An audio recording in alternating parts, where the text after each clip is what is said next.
merci à tout le monde d'être venu déjà par rapport à cette inauguration. Alors je remercie bien sûr M. Vidélin, maire de Concarneau, d'avoir concrétisé le souhait de Mme Legrand, de moi-même et bien sûr de bien autres amis de Pierre Legrand, à savoir l'appellation du dojo du Porzou, dojo Pierre Legrand. Pierre a créé en 1954 le judo club concarnois et l'a présidé pendant 45 ans. Un président que tous les judokas respectaient. Il était d'une grande discrétion, avec toujours un sourire, tout en menant d'une main de maître le judo club concarnois sur la voie de la continuité. Le club comptabilise aujourd'hui 60 ans d'existence. Un grand merci à toi, Pierre. Je n'oublie pas Henriette non plus, son épouse, qui a toujours été à ses côtés pour le soutenir dans les épreuves pas toujours faciles de la vie associative. Mais ensuite, quand le bateau avance, toutes ces épreuves traversées méritaient d'être vécues.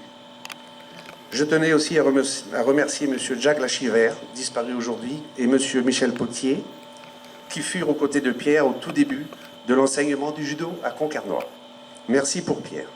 Et je vais donc laisser la parole à M. Jean-Paul Olivier. Merci.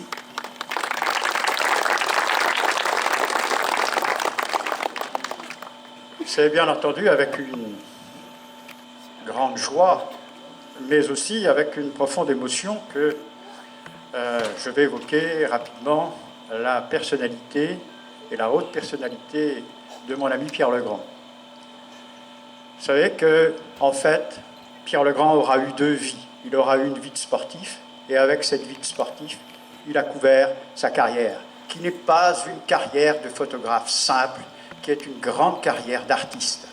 Alors, ces deux vies, bien, je reprends la première, judoka, certes, mais quand il crée le dojo de Concarneau en 1954, qu'y a-t-il 1954, il n'y avait pas encore pratiquement de judo, il y avait que des embryons.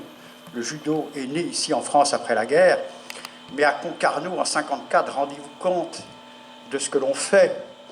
Vous savez, ici à Concarneau, on n'était pas prêt à observer et à prononcer et à réaliser les taiotoshi, les araigoshi, les wasari, les yoka, etc., etc. Vous savez, c'était des propos venus d'Orient et qui étaient encore dans la région particulièrement barbares.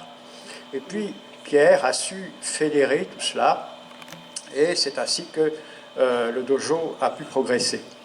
Et quand on connaît les vertus du judo, bien on ne peut que se réjouir. C'est une magnifique école de la vie. Et en 1954, comme il n'y avait pas grand-chose, deux hommes l'ont porté très haut. Ce n'étaient pas des Concarnois, certes. L'un s'appelait Henri Courtine. Il deviendra le premier 10e dan de l'histoire, ceinture noire. Et il y aura également Bernard Pariset, un petit moustachu jovial.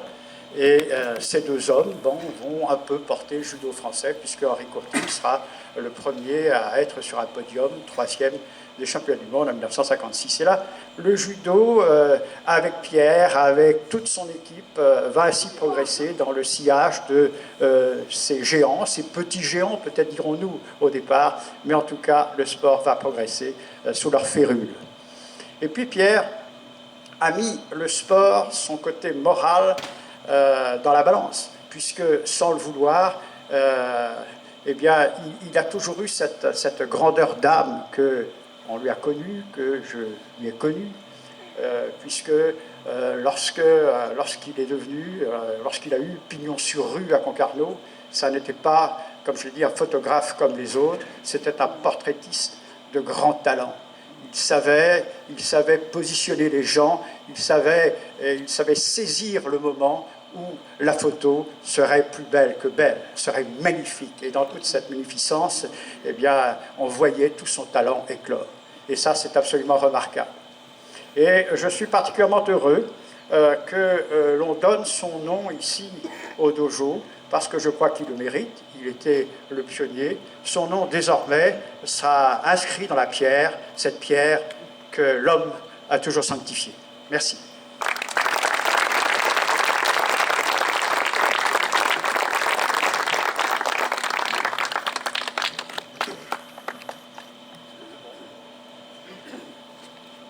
Bien, maintenant, on va pouvoir découvrir la plaque.